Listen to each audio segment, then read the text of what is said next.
equals does your device need fixing? We offer a free diagnosis. We pick up and deliver right to your door, no calls or travel needed. We send you a quote before repairing, and only go ahead if you approve it. Easy, transparent, and professional.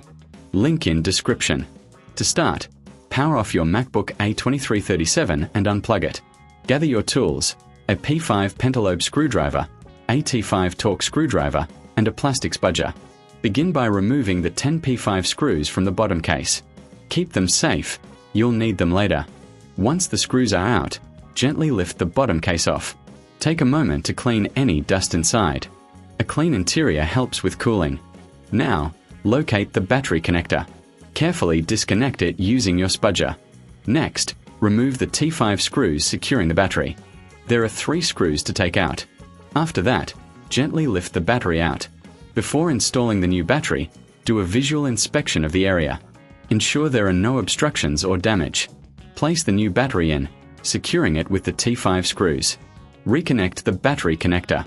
Finally, replace the bottom case and secure it with the P5 screws. Power on your MacBook to check if everything works. Remember, for a professional diagnosis without obligation, consider our services. We offer pickup and delivery at your home, so no calls, no travel. Get a quote before repair to ensure transparency. Does your device need fixing? We offer a free diagnosis. We pick up and deliver right to your door, no calls or travel needed. We send you a quote before repairing, and only go ahead if you approve it. Easy, transparent, and professional. Link in description.